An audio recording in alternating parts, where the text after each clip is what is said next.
Hello everyone, welcome back our YouTube channel destiny commerce academy. आज अपना topic है theory of rent.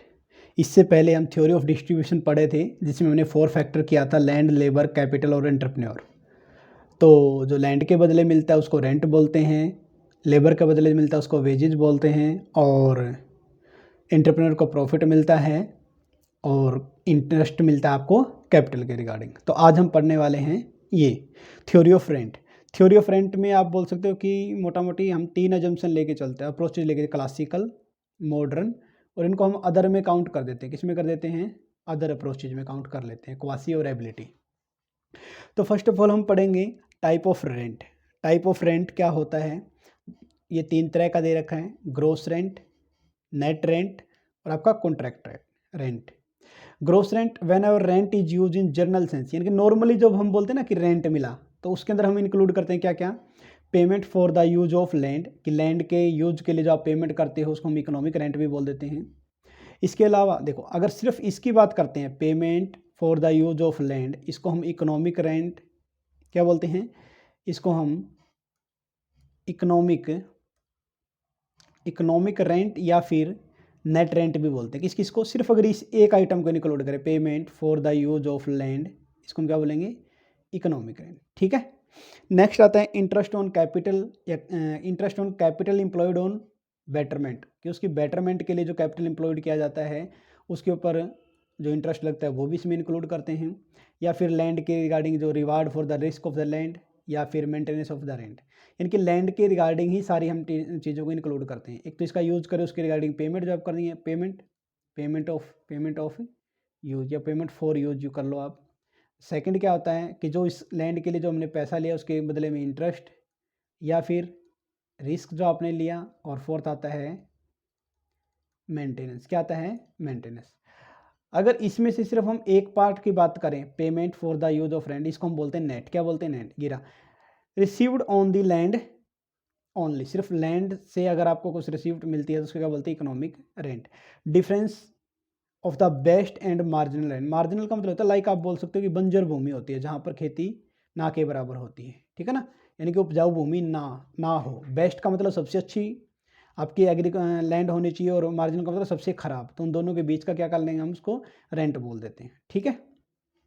यानी कि सबसे खराब का मतलब होता है कि जितना आप वहाँ पर प्रोडक्शन की कॉस्ट आती है उतने में ही वो माल बिकता है, आपको कोई प्रॉफिट नहीं बचता किसान को। मॉडर्न अप्रोच रेंट कैसे निकालेंगे? Actual earning minus opportunity cost. क्या करते हैं? Actual earning minus opportunity cost. Contract rent क्या होता है? Determine through mutual agreement between the landlord and artisan. Artisan कोई भी शिल्पकार मान लो या किसान मान लो, कुछ भी आप मान सकते हो। ठीक है। इसके अलावा हम एक वर्ड जो यूज किया गया है, इकोनॉमिक रेंट। इकोनॉमिक रेंट वैसे तो मैंने आपको बता ही दिए हैं कि सर जो सिर्फ लैंड के रिगार्डिंग है, तो हम यहाँ पर लिखना चाहो तो आप लिख भी सकते हो, economic rent is considered unearned. Unearned का मतलब जो आपने कमाया नहीं है। ठीक है, उसका क्या बोलते हैं हम? इकोनॉमिक रेंट भी बोल देते हैं। यानी कि इसके रिगार्डिंग हम और पढ़ सकते हैं क्या? Income is attended without any expenditure या effort on the behalf of the resource holder और in excess of their opportunity cost, यानी कि अपॉर्चुनिटी कॉस्ट से जो ज़्यादा होता है उसको हम क्या बोल देते हैं? रेंट वर्ड यूज कर देते हैं। ठीक है, आप इतना ही याद रख लेना। कॉन्ट्रैक्चुअल का पता ही है कि जो एग्रीमेंट होता है उसके रिगार्डिंग हम बात करते हैं, वो आपका क्या होगा? Contract rent. Ricardian theory of rent supported by Adam Smith, Matthews और टोरेंटो, इन्होंने क्या इसका उसको सपोर्ट किया है। नेक्स्ट हम पढ़ने वाले हैं फिर इसकी अजम्पशन क्या क्या है।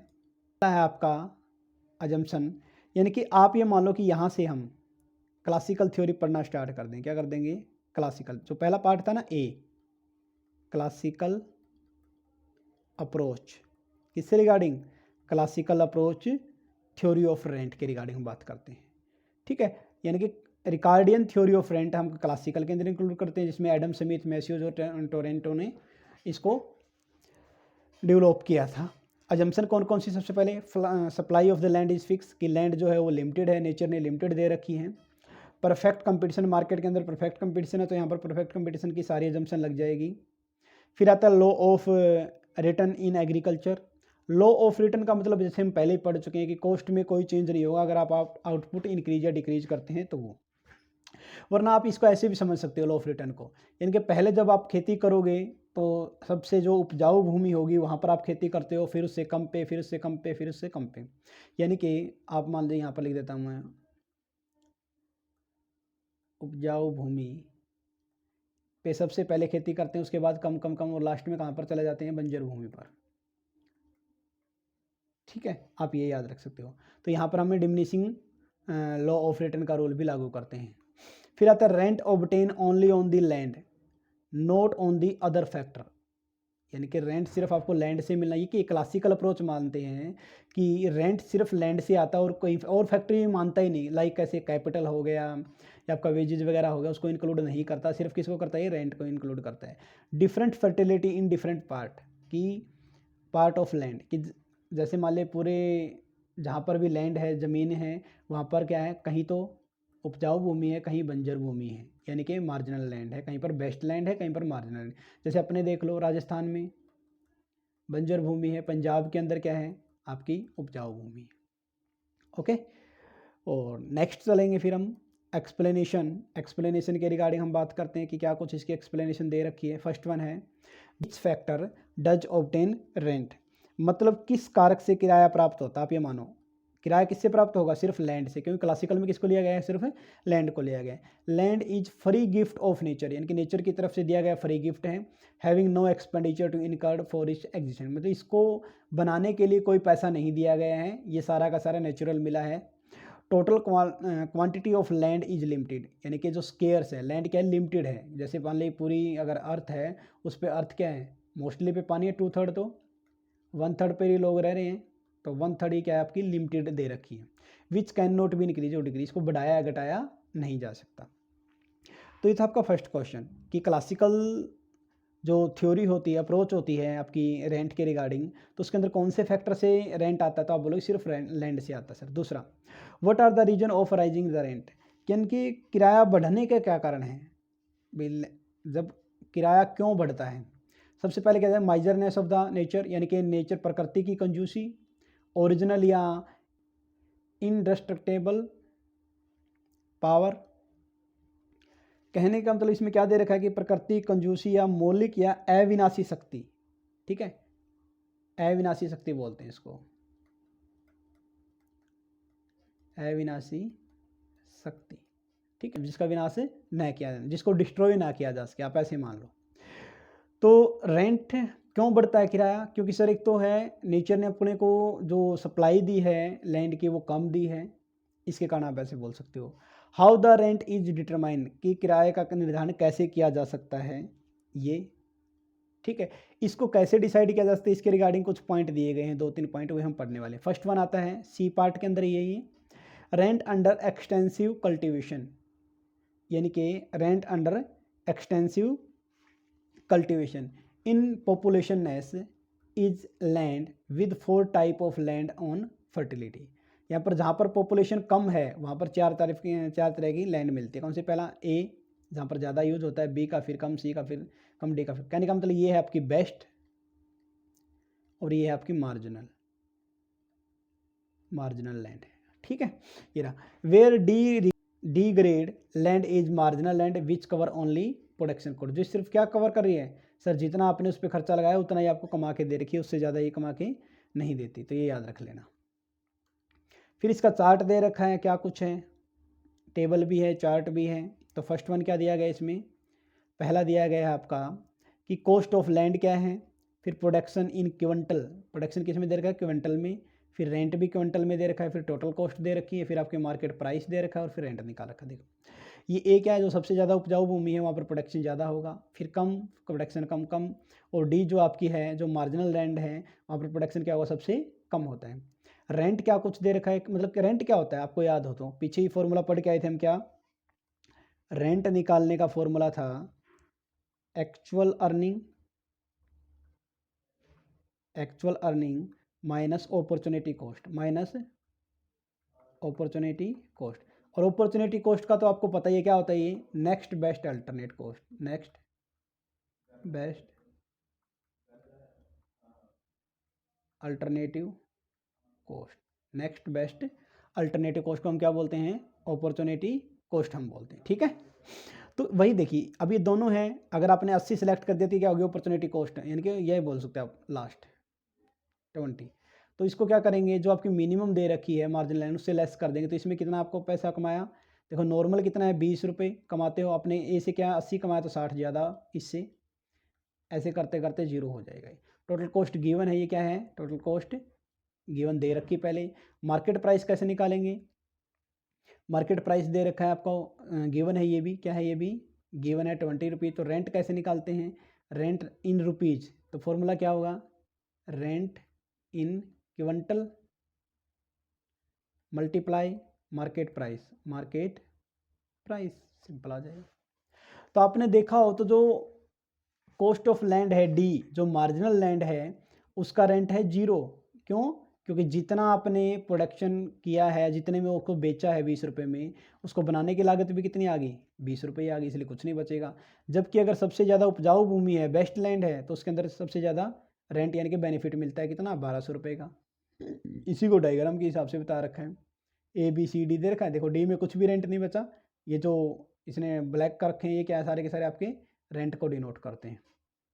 ठीक है, इसके अलावा क्या दे रखा है? Rent production of intra marginal land. Intra marginal का मतलब होता है अंत सीमांत, मार्जिनल का मतलब सीमांत भी बोल देते हैं इसको, क्या बोल देते हैं? सीमांत भूमि, अंत सीमांत भूमि। ठीक है, और प्रोडक्शन ऑफ मार्जिनल लैंड, बस यही है। मार्जिनल लैंड का मतलब तो है जो सीमांत या बंजर भूमि और जो उससे थोड़ी ज़्यादा अच्छी हो, तो उसके रिगार्डिंग दिया गया है।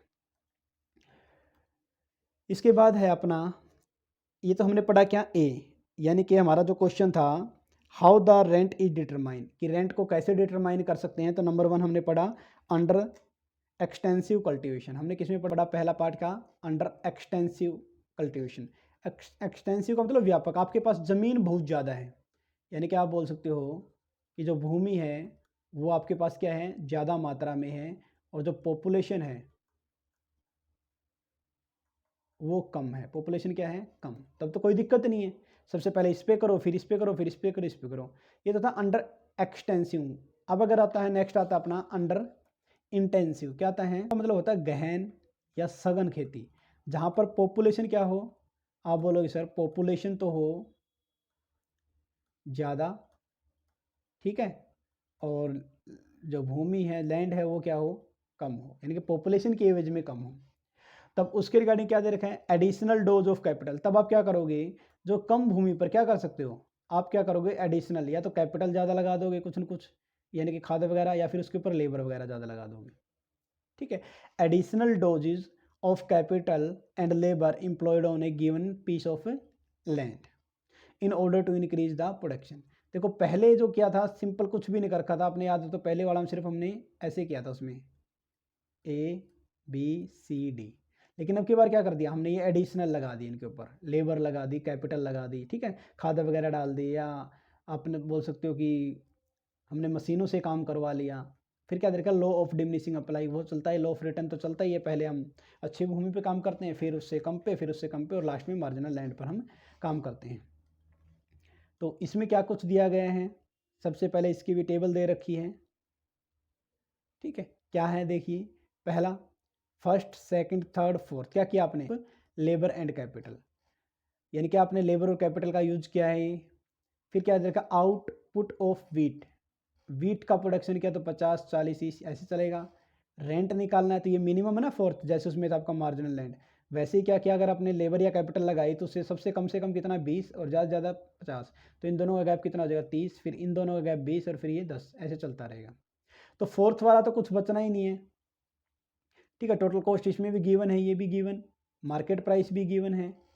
ठीक है, तो क्या करेंगे? रेंट रुपीज में निकालने के लिए क्या करेंगे? क्विंटल जो रेंट दे रखा है इनटू मार्केट प्राइस, ऐसे निकाल देंगे, ये निकल जाएगा आपका। तो जो सबसे फोर्थ दे रखा है जो लेबर कैपिटल, उसमें तो आपको कुछ भी नहीं बचना, क्योंकि जितना आपने आउटपुट किया वेट का, उतना ही पैसा आपने क्या कर दिया? दे दिया किसको? लेबर वगैरह को। ठीक है, ओके, नेक्स्ट पढ़ते हैं हम। फिर पहला था क्या हमने? एक्सटेंसिव यूज ऑफ लैंड, फिर हमने पढ़ा इंटेंसिव यूज ऑफ लैंड, और हम पढ़ते हैं सिचुएशन ऑफ लैंड या रेंट। कई बार क्या करते हैं कि सिचुएशन मैटर करती है कि क्या रेट होगा, क्या रेंट होगा। जैसे लैंड अगर नियर मार्केट, अगर मार्केट के आसपास है, किसी शहर में आपकी लैंड है, तो क्या वो सुपीरियर है, क्योंकि वहाँ पर ट्रांसपोर्टेशन कॉस्ट नहीं लगती, मंडी वगैरह सारी पास होती है। और अगर लैंड दूर है आपकी, तो क्या इन्फीरियर है, क्योंकि ट्रांसपोर्टेशन कॉस्ट ज़्यादा लगती है। तो जैसे कॉस्ट ऑफ लैंड XYZ के दे रखे, आउटपुट ऑफ वेल्थ कितना आपको पैसा मिलेगा, 1000 तीनों पे। प्रोडक्शन का खर्चा भी मान लिया कि तीनों पे, ये हमने एज्यूम कर रखा है, ठीक है। ट्रांसपोर्टेशन कॉस्ट देखो अब क्या करेंगे, यहाँ पर ये डिफरेंट डिफरेंट हो जाएगी ट्रांसपोर्टेशन कॉस्ट।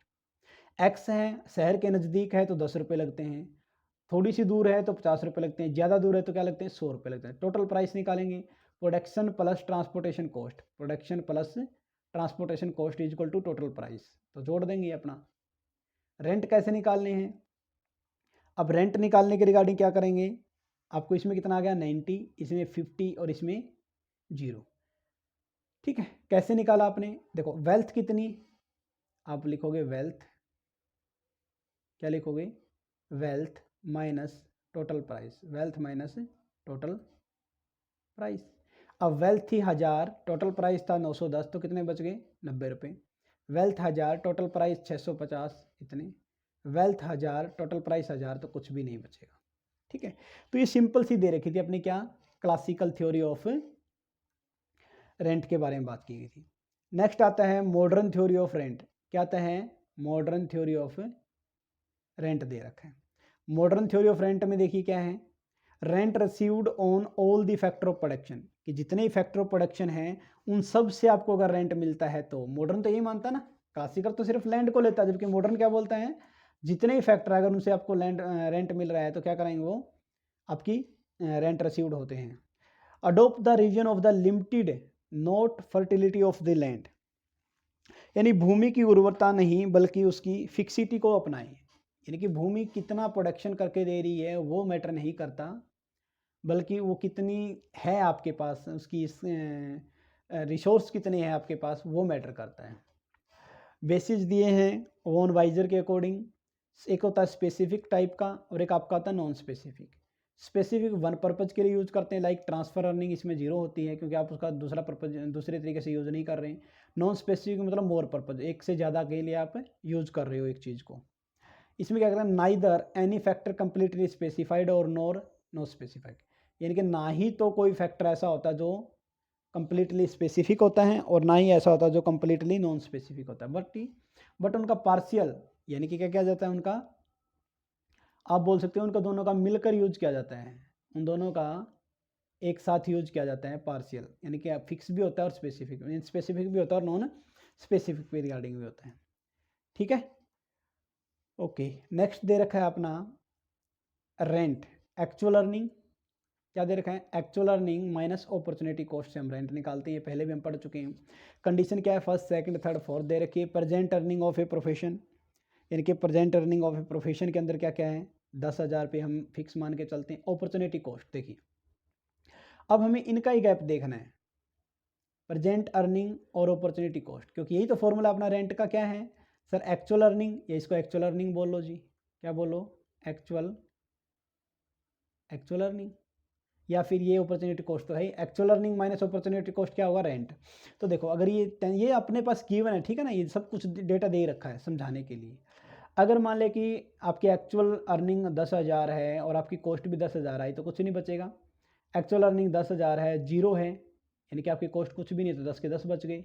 और एक्चुअल अर्निंग 10 है, ये है, तो ये आपके 2,000 रुपये और ये माइनस में हो जाएगा। तो अगर आपके पास जितना आपने कॉस्ट लगाई उतना ही आपको प्रॉफिट हुआ, तो नॉन स्पेसिफिक क्या होता है, परफेक्टली नॉन स्पेसिफिक, कोई बेनिफिट नहीं हुआ। लेकिन अगर आपका पैसा कुछ नहीं लगा, आपकी अर्निंग सारी होगी, तो इसको बोलेंगे परफेक्टली स्पेसिफिक। क्या बोलते हैं, परफेक्टली ये हाइपोथेटिकल पोजीशन कंडीशन होती है, रियल लाइफ में एग्जिस्ट नहीं करती। इसके अलावा क्या करते हैं, 10,000 8,000 माइनस 2,000, इसमें देखो पार्शियल क्या है, पार्शियल स्पेसिफिक है और पार्शियल क्या है, नॉन स्पेसिफिक है, ये आपको थोड़ा ध्यान रख लेना। नॉट पॉसिबल क्या है, यानी कि आप बोल सकते हो रेंट कभी भी, रेंट में be positive and zero, rent positive भी हो सकता है और जीरो भी हो सकता है, बट नॉट नेगेटिव, लेकिन कभी भी नेगेटिव नहीं होता, ये ध्यान रखना, इसलिए बोलते हैं नॉट पॉसिबल, कि रेंट कभी भी नेगेटिव नहीं होता। तो rent receive due to the specificity, यानी कि जो स्पेशलाइजेशन के अकॉर्डिंग आपको जो मिलता है, कोई चीज़ स्पेसिफिक है उसके थ्रू आपको रेंट मिल रहा है। इसका rent depend on the supply of factor, supply of factor पर भी रेंट डिपेंड करता है। Which are the 3 type of given below, नीचे सप्लाई ऑफ फैक्टर दे रखे हैं 3 टाइप के, उनके थ्रू भी आपको क्या करता है, रेंट उनके ऊपर क्या करता है, डिपेंड करता है सर। तो कौन कौन से फैक्टर दे रखे हैं पढ़िए। फर्स्ट वन दिया गया है अपने पास परफेक्टली इलास्टिक सप्लाई, याद है आपको, हम परफेक्टली जो इलास्टिसिटी बनाते थे तो ऐसे इन्फिनिटी की तरह हो जाएगा।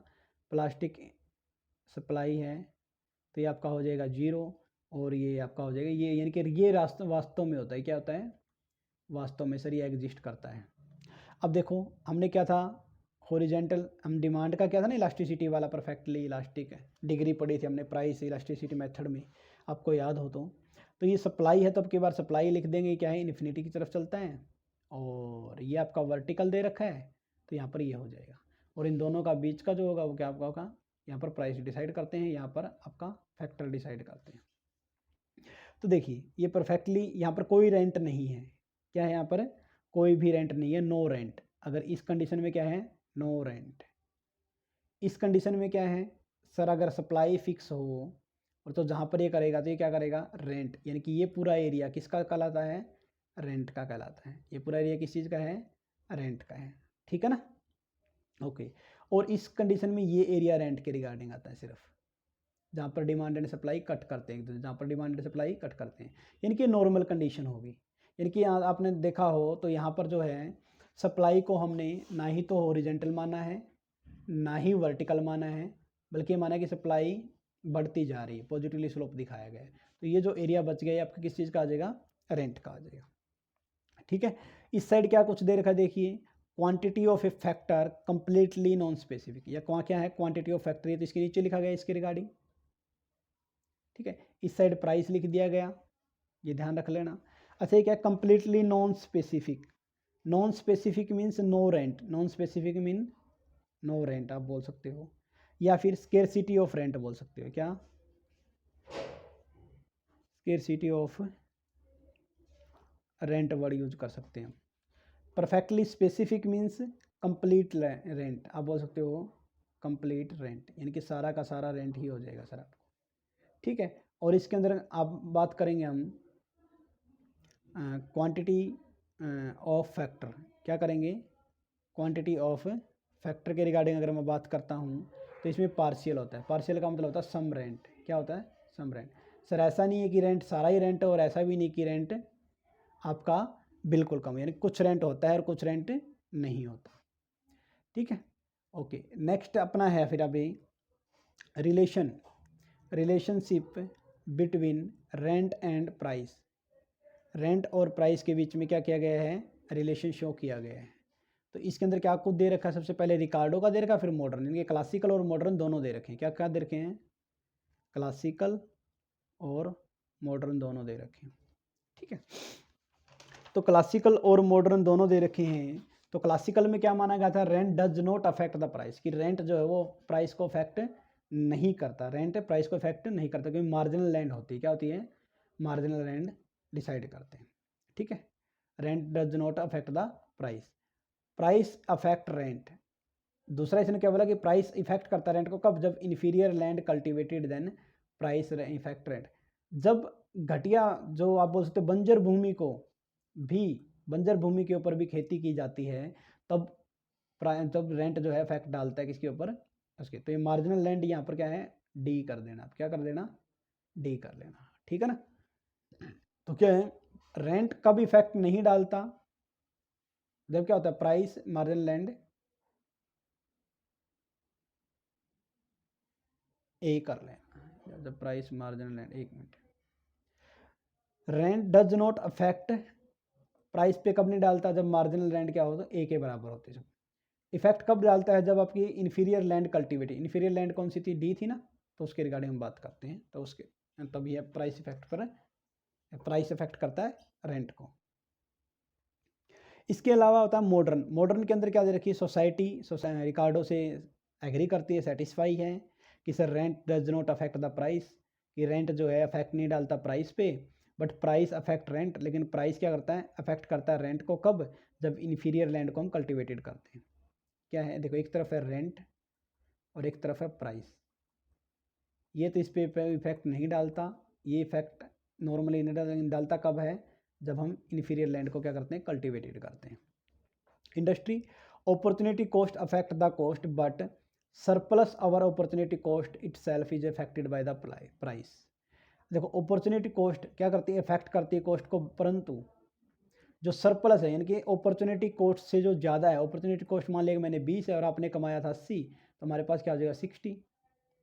ठीक है, surplus our the opportunity cost it self affect the price. ये अफेक्ट बाय प्राइस, ये क्या होता है, अफेक्ट बाय प्राइस होता है। ये क्या है, जो ये 60 रुपये है, ये जो 60 है ये क्या है आपके अफेक्ट बाय क्या है, प्राइस है।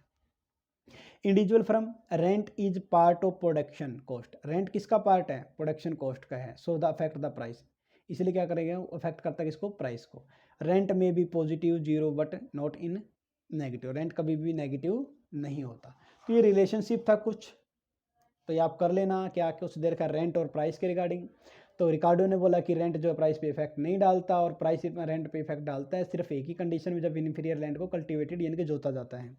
मॉडर्न थ्योरी में बोला कि रिकार्डो से एग्री करते हैं मॉडर्न थ्योरी भी, सोसाइटी पूरी। और इंडस्ट्री कब इफेक्टेड बाय प्राइस कब होता है, जब अपॉर्चुनिटी कॉस्ट, ये क्या है आपकी अपॉर्चुनिटी कॉस्ट से ज़्यादा आप अर्निंग कर लेते हो तब। Individual firm rent is a part of production cost होता है, इसलिए इफेक्ट तो होता ही है। ठीक है, ओके। अब हम बात करने वाले अदर के रिगार्डिंग, क्या कुछ दिया गया है अदर में। अदर में सबसे पहले दे रखा है क्वासी रेंट। क्या दे रखा है, quasi rent propounded by the Marshall. किसने दिया था, मार्शल ने दिया था। Rent received on man made capital goods, rent received on man made capital goods whose supply is fix in short run. Short run के अंदर क्या होती है, सप्लाई फिक्स होती है। लैंड इज परमानेंटली लिमिटेड, यानी कि परमानेंट, नेचर ने जो हमने पढ़ा था ना, माइजरनेस ऑफ द नेचर की, नेचर की कंजूसी। तो land is permanently limited while capital goods not, capital goods only in short run. देखो एक तो होता अपना नेचुरल गुड्स यानी कि लैंड, ये तो परमानेंटली क्या है, लिमिटेड है, ये तो क्या है परमानेंटली ही लिमिटेड है। एक होता है आपकी कैपिटल गुड्स जो आपने बनाया है, कैपिटल गुड्स। ये दो तरीके हम चलाते हैं, एक होता है शॉर्ट रन, एक होता है लॉन्ग रन, शॉर्ट रन और लॉन्ग रन। तो शॉर्ट रन में है ना, शॉर्ट रन में लिमिटेड होते हैं, शॉर्ट रन में क्या होते हैं, लिमिटेड होते हैं। लॉन्ग रन में तो आप कितना भी यूज कर लो चाहिए, ठीक है, लॉन्ग रन में हम यूज किए जा सकते हैं। तो शॉर्ट रन में क्या होते हैं, लिमिटेड होते हैं, ये ध्यान रख लेना आप। While the capital good only in the short run, क्या होते हैं, फिक्स होते हैं शॉर्ट रन में। लॉन्ग रन के अंदर सारे के सारे क्या होते हैं, वेरिएबल होते हैं। क्या होते हैं, सारे के सारे वेरिएबल होते हैं। लिमिटेड को मैं वर्ड यूज कर देता हूँ, फिक्स यूज, क्या बोल सकते हैं, फिक्स बोल सकते हैं। ठीक है, तो क्वासी रेंट निकालने का फॉर्मूला क्या है, total rent, total revenue minus variable goods, total revenue minus variable goods के रिगार्डिंग। ठीक है, total revenue minus variable goods. अभी हम इसका जो डायग्राम देखने वाले हैं, quasi rent can not be negative, ये नेगेटिव नहीं हो सकता। Arise only in short run हो सकता है, लॉन्ग रन के अंदर ये काम नहीं करेगा, डिसअपियर हो जाएगा। आपको पता हो परफेक्ट कंपटीशन के अंदर ए आर बराबर एम आर पी होता है। अगर देखो ठीक है, जो एम आर है यहाँ पर क्या है, ये एम आर बराबर क्या होता है, एम सी होना चाहिए, तभी ये आउटपुट डिसाइड होगा। ठीक है, इस पॉइंट पर एम सी देखो, ये हमने ये चला रखी है, ये एम सी आपकी। अब अगर ए सी ऊपर है, इसका मतलब क्या हो गया, ए सी ऊपर का मतलब हो गया सर ये जो पॉइंट है ना, ये ए सी ऊपर है। हमें पता है कि ए सी अगर ज़्यादा है, ए आर कम है, तो क्या होता है, नॉर्मली तो लॉस को हम कंसीडर करते हैं ना। लेकिन अगर ए वी सी कम है, ए वी सी ये कम है, ए आर ज़्यादा है, तो इसको हम बोलते हैं क्वासी रेंट। क्या बोलते हैं, क्वासी रेंट। क्या बोलते हैं, क्वासी रेंट। यानी कि आप है ना, जो टोटल एवरेज कॉस्ट थी उसके अंदर दो पार्ट होते हैं, एवरेज फिक्स कॉस्ट और एवरेज वेरिएबल कॉस्ट। आपको सिर्फ इसका लॉस हो रहा है, जबकि ये आप अचीव कर रहे हो, क्या कर रहे हो, इसको आप प्राप्त कर रहे हो, तब वो आपको क्या कहलाता है, वो क्वासी रेंट कहलाता है। देखना यहाँ पर ये पॉइंट है ए वी सी, क्या है ए वी सी, और ये पॉइंट है ए आर। तो क्या है यहाँ पर सर, ए आर ज़्यादा है किससे, ए वी सी से, तो ये क्या कहलाएगा, क्वासी रेंट। ठीक है ना। नेक्स्ट वन दे रखा है फिर आगे, क्वासी रेंट के बाद में स्कार्सिटी रेंट। क्या दे रखा है, इसमें क्या कुछ दिया गया है, rent is paid due to scarcity of supply of land as per demand.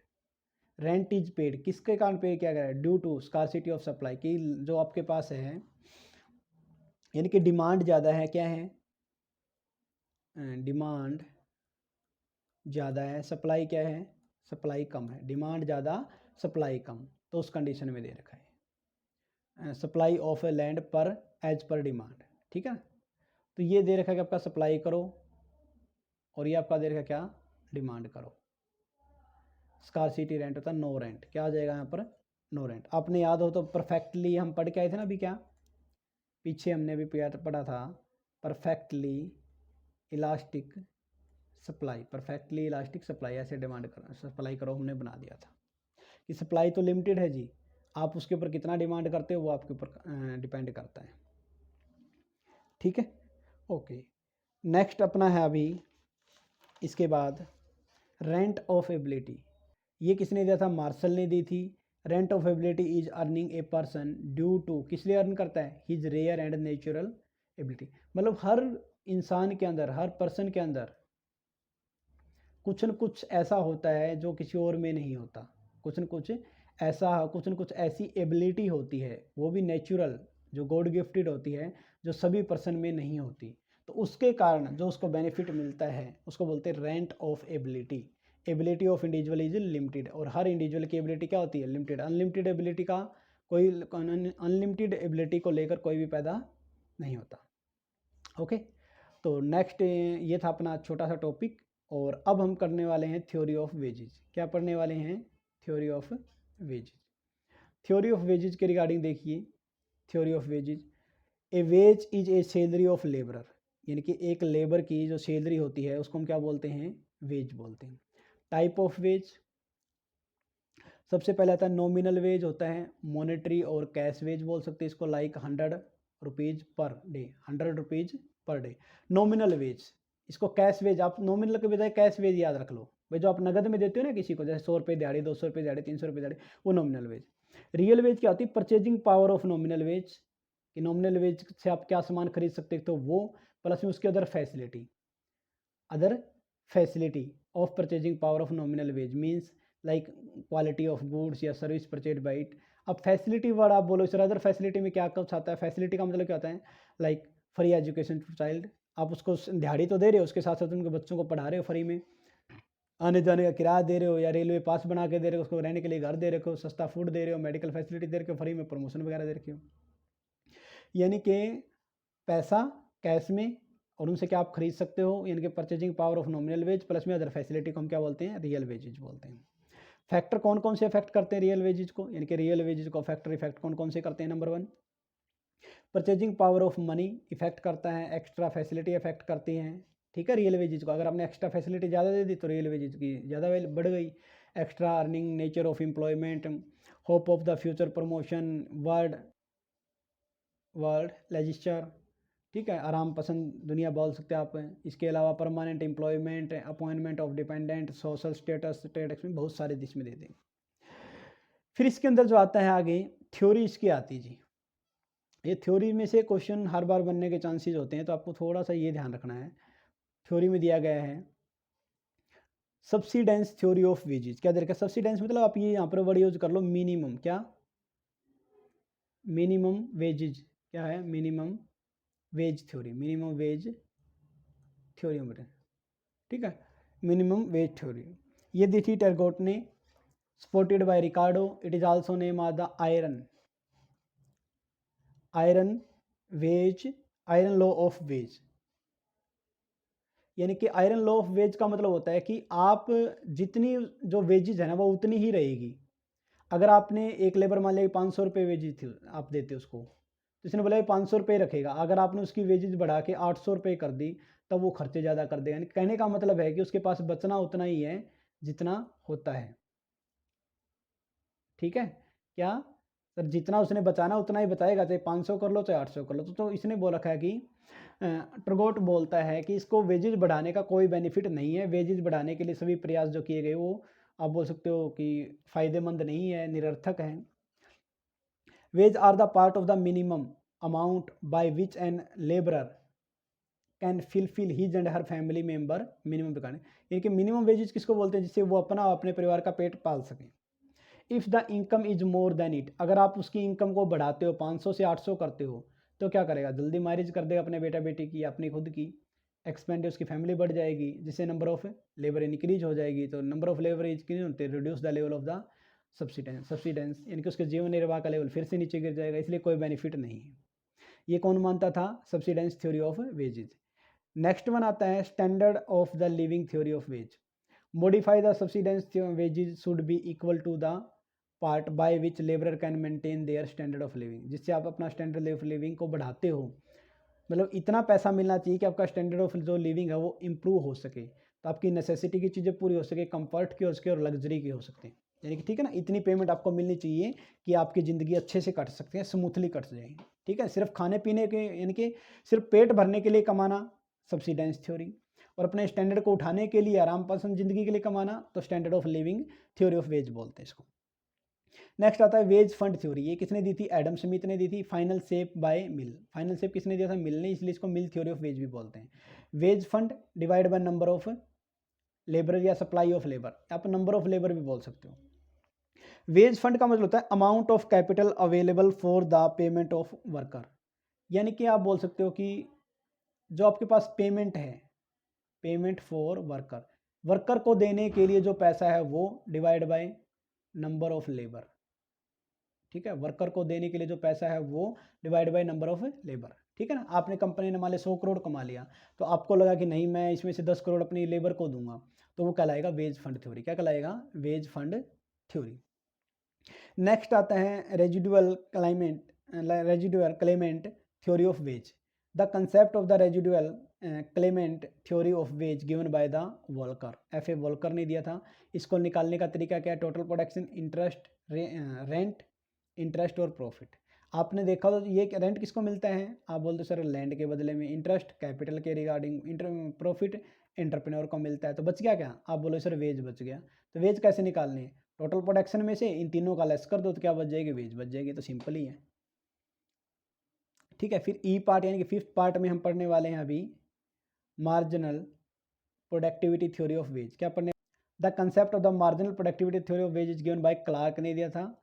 Marginal productivity यानी कि वेज निकालने का सिंपल सा तरीका क्या है, मार्जिनल प्रोडक्टिविटी। और मार्जिनल प्रोडक्टिविटी हम पढ़ के आए थे, MPP याद है आपको, मार्जिनल फिजिकल प्रोडक्टिविटी, मार्जिनल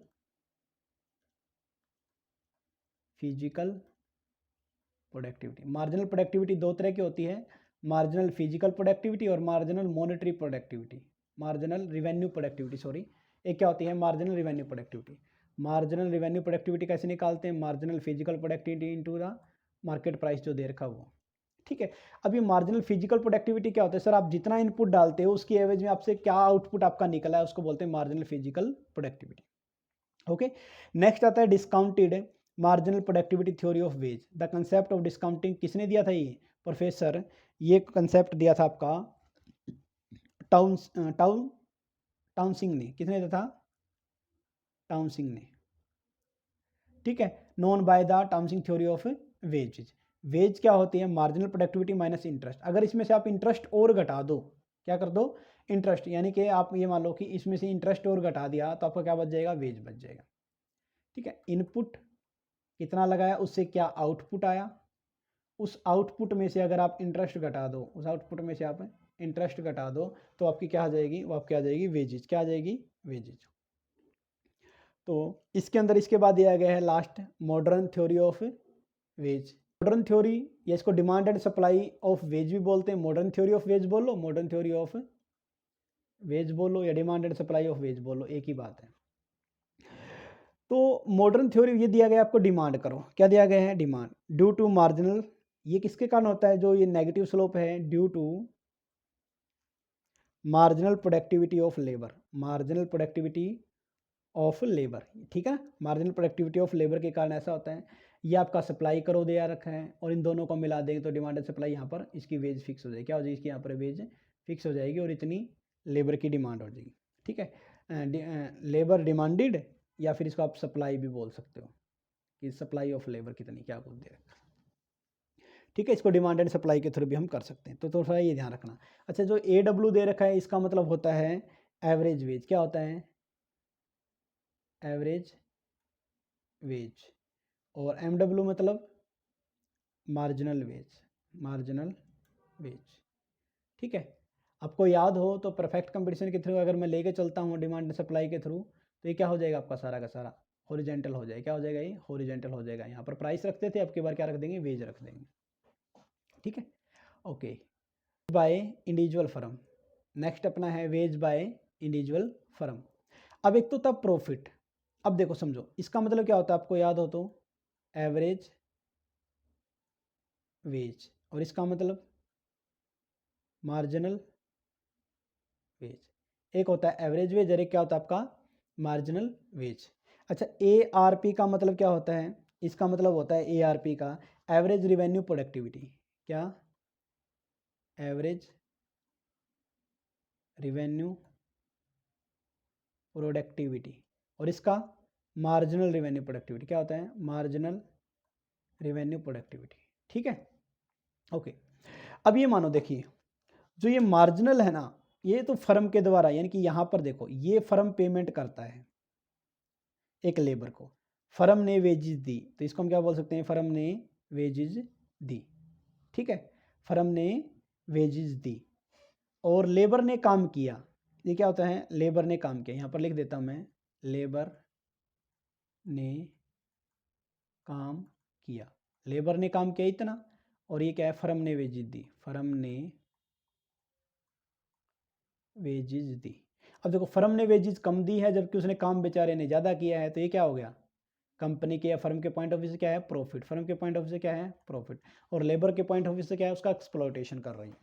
ठीक है, तो ये आपको ध्यान रखना है। तो इसको प्रॉफिट या सुपर नॉर्मल प्रॉफिट बोलो, ऐसे ही देखिए, जितनी लेबर ने काम किया उतने कंपनी ने क्या कर दिया?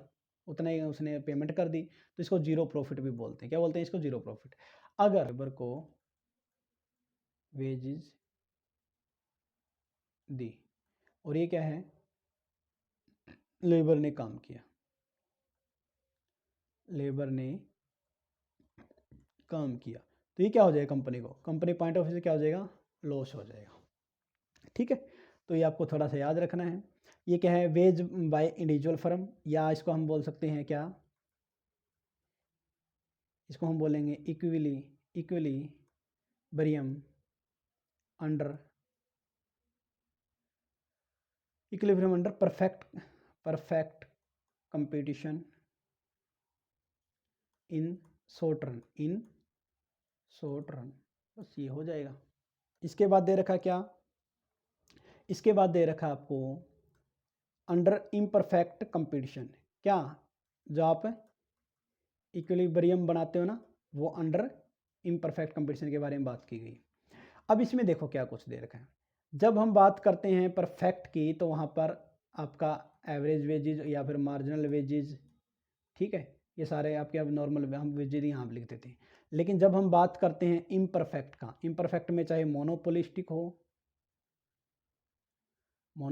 हो या फिर मोनोपोली हो या फिर ओलिगोपोली हो, तो क्या होगी सर? ये आपके अपवर्ड स्लोप हो जाएंगे, लेफ्ट टू राइट हो जाएंगे। देखो मार्जिनल जो वेज है वो हमेशा ही इससे ऊपर होगी। मैंने पहले बात की थी कि बढ़ेगा तो ऊपर, घटेगा तो नीचे, सबसे नीचे। ठीक है ना, मार्जिनल हमेशा ऐसे याद रखना। तो इसके रिगार्डिंग क्या कुछ दिया गया है देखिए, यहाँ पर हो गया पॉइंट अपना। ठीक है, अब ये तो क्या हो गया आपका? उसने काम किया, यानी कि उसको वेजेस दी, किसको? एक्चुअल में वेजेस दी। ठीक है, और ये उसने काम कर दिया इतना, ये उसने काम कर दिया इतना, तो ये इसने वेजेस दी। तो ये फर्म के रिगार्डिंग तो हो गया प्रॉफिट, यानी कि इम्परफेक्ट कंपटीशन के अंदर क्या होगा? फर्म के रिगार्डिंग तो प्रॉफिट, और लेबर के पॉइंट ऑफ से क्या होगा? उसका एक्सप्लोटेशन होगा। बस ये याद रख लेना। ठीक है, ओके। ऑफ इंटरेस्ट क्या दे रखा है?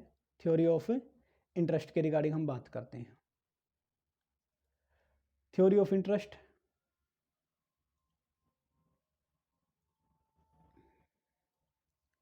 Interest is the price paid for the use of capital and loanable fund. कि जब आप कैपिटल या फिर आपने जो लोन लिया उसके बदले जो आप ब्याज देते हो उसके रिगार्डिंग हम बात करने वाले हैं।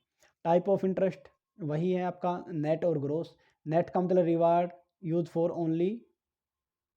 फॉर मनी कैपिटल ओनली, और ग्रोस में नेट इंटरेस्ट तो है ही। नेट इंटरेस्ट का मतलब क्या आता है, ये आप बोल लिखोगे use for money capital, reward use for money capital. इसके अलावा पहला पॉइंट इंटरेस्ट ग्रोस में आएगा, फर्स्ट वन। दूसरा आता है रिवार्ड फॉर रिस्क के लिए आता है, और तीसरा आता है आपका इनकन्वीनियंस, जो आपको असुविधा हुई, आपने पैसे किसी दूसरे को दे दिए, आपके पास पैसे कमी, उसके कारण जो आपको इनकन्वीनियंस हुई हो। रिवार्ड फॉर मैनेजमेंट, इसके अलावा हम क्या करते हैं, रिवार्ड फॉर मैनेजमेंट। मैनेजमेंट का मतलब खाता भाई जो आप हैंडल करते हो उसके रिगार्डिंग। रिवार्ड फॉर रिस्क को 2 टाइप में डिवाइड किया गया है। फर्स्ट वन आता है आपका पर्सनल रिस्क, सेकंड आता है आपका बिजनेस रिस्क।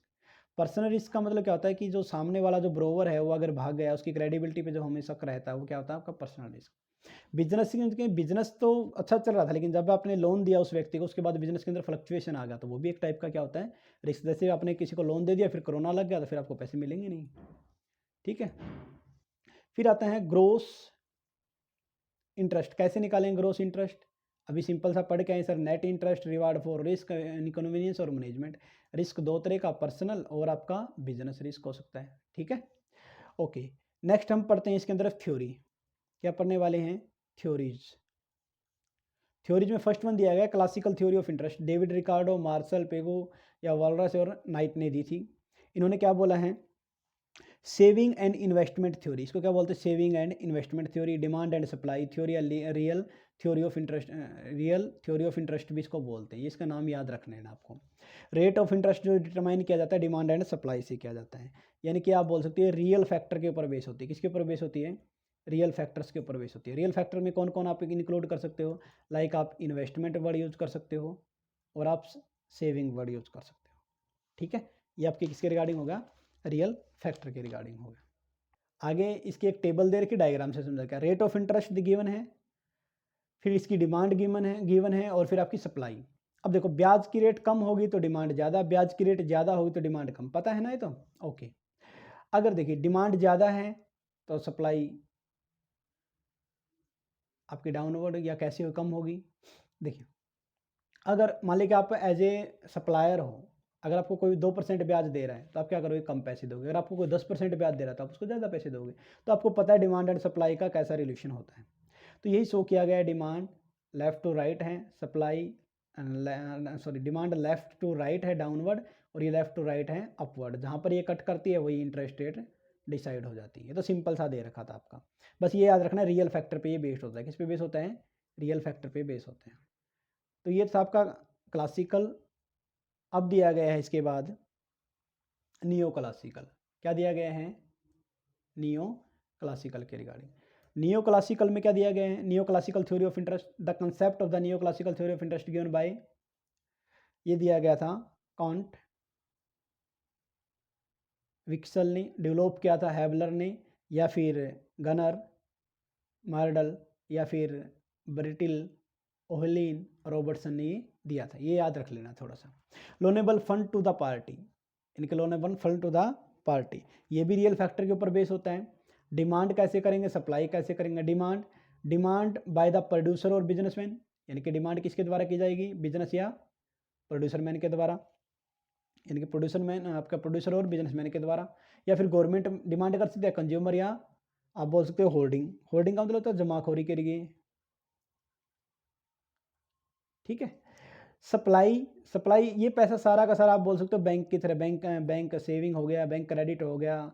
ठीक है, डिसहार्डिंग, ठीक है, डिसहार्डिंग मतलब कोई चीज़ विस्थापन करना, उसको एक हटाना, बेचना, कुछ डिसइन्वेस्टमेंट से पैसा आया वो यहाँ पर हो गया। ये लोनेबल फंड हो गया, मतलब वो पैसा जो आपको लोन दे सकते हो किसी अदर पार्टी को। तो determine the rate of interest, वही डिमांड एंड सप्लाई, यानी कि उसी का ही थोड़ा सा क्लासिकल अप्रोच का ही थोड़ा सुधरा हुआ रूप है ये है। फिर जो मोस्ट इंपॉर्टेंट अपना आता है केंजियन थ्योरी, ये बहुत अच्छा है पॉइंट, क्या कुछ दे रखा है। Keynesian liquidity preference theory of interest, concept Keynesian ने दिया था। ठीक है, इसलिए इसको जॉन मेनार्ड केन्स भी बोलते हैं, जेएम केन्स नहीं बोलते हैं। यह था 1936 में, उनकी एक बुक आई थी journal theory of employment, journal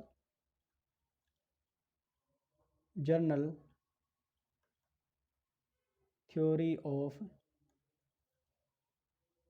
general theory of employment, interest and money. ये एक बुक आई थी 1936 में, उसके अंदर इसने केंजियन लिक्विडिटी प्रेफरेंस थ्योरी का ऑफ इंटरेस्ट के बारे में बताया है। तो वही इसके अंदर डिमांड और सप्लाई का हम पढ़ेंगे, हर जगह वही पढ़ते आए हैं। तो इसने बोला भी कि जो पैसा रखना है ना, वो फर्म की मजबूरी भी है कैश में पैसा रखना। एक होता है ट्रांजैक्शन मोटिव, एक होता है प्रिकॉशनरी मोटिव। ट्रांजैक्शन मतलब डे टू डे की ट्रांजैक्शन करने की, और प्रिकॉशनरी मोटिव क्या मतलब क्या होता है भाई, अपना कल को ऐसा ना हो कोई एकदम शॉर्टेज हो जाए सप्लाई की, आपके पास पैसा ना हो तो आप रॉ मटेरियल परचेज ना कर सके। तो इनके ए और बी ये दोनों जो डिपेंड करते हैं, ये करते हैं फंक्शन ऑफ इनकम पे। इनकम आपकी ज़्यादा है तो आप ट्रांजैक्शन ज़्यादा कर लोगे, इनकम आपकी ज़्यादा है तो आप प्रिकॉशनरी मोटिव के लिए पैसा ज़्यादा रख लोगे, नहीं है तो रहने देंगे। तो इन दोनों को तो सिर्फ एक से डिनोट कर दिया गया हमने L1 से। किससे? L1 से। ठीक है, याद रखने के लिए। स्पेकुलेटिव मोटिव क्या होता है? स्पेकुलेटिव मोटिव का जो रिलेशन होता है वो होता है इंटरेस्ट ऑफ रेट के साथ।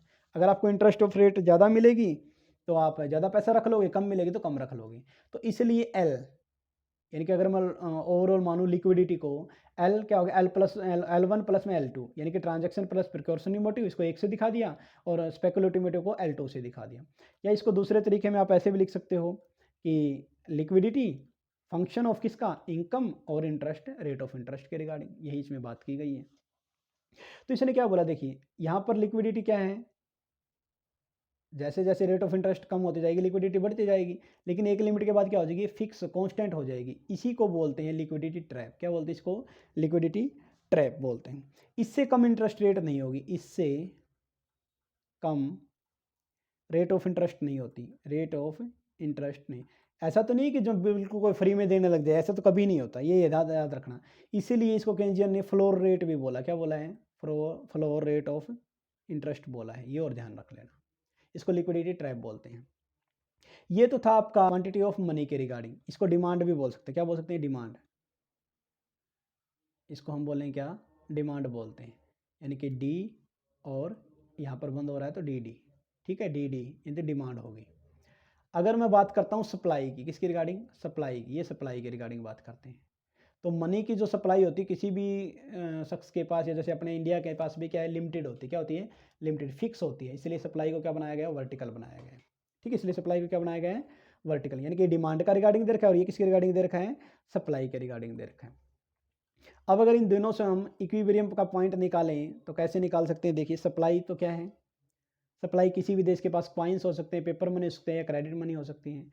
अब इसको डिसाइड करने के लिए क्या, जैसे रेट ऑफ इंटरेस्ट, डिमांड कितनी है? अगर रेट ऑफ इंटरेस्ट कम है तो डिमांड ज़्यादा, रेट ऑफ इंटरेस्ट ज़्यादा है तो डिमांड कम। सप्लाई के केस में सप्लाई फिक्स, क्योंकि हर कंट्री के पास क्या होती है? गिवन होती है, मतलब फिक्स होती है।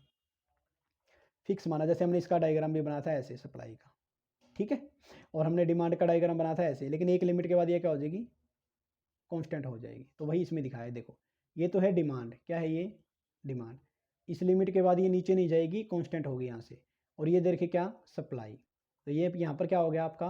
इक्विलिब्रियम पॉइंट हो गया, यानी कि इस रेट पर आप डिमांड सप्लाई बराबर होते हैं, तो 6% रेट पर आप दे सकते हो ब्याज, ये वाला डिमांड सप्लाई बराबर होते हैं। इससे ज़्यादा करेंगे तो आपको देखो ये जो लाइन दे रखी है, ये जो पॉइंट है, ये सप्लाई की है और ये किसकी है? डिमांड की। तो सप्लाई ज़्यादा, डिमांड कम, तो रेट डाउन हो गए, वहाँ पर वापस इस पर आ जाएगी। अगर हम यहाँ से करते हैं तो यहाँ पर देखो आप, डिमांड ज़्यादा, इस पॉइंट पे सप्लाई कम। अगर डिमांड ज़्यादा होगी तो फिर रेट बढ़ के वापस इसी पर, यानी कि इसी पॉइंट पर ऑटोमेटिक ही ये इक्विलिब्रियम के पॉइंट पर आ जाती हैं। नेक्स्ट पॉइंट में दे रखा है मॉडर्न थ्योरी ऑफ इंटरेस्ट। इसको non Keynesian theory of interest भी बोलते हैं। This concept of the modern theory of interest, देखो जैसे क्लासिकल थ्योरी, किसमें? क्लासिकल थ्योरी प्लस में नियो क्लासिकल थ्योरी। इनमें तो दिया गया था रियल फैक्टर के ऊपर फोकस। किस पे? रियल फैक्टर पे फोकस। ठीक है, लेकिन जो आपकी केंजियन थ्योरी थी, क्या थी? केंजियन थ्योरी, उसमें दिया गया था मॉनेटरी फैक्टर पे फोकस। किस पे? मॉनेटरी फैक्टर पे फोकस किया गया था। मॉनेटरी फैक्टर में कौन कौन से? एक तो था आपका था लिक्विडिटी,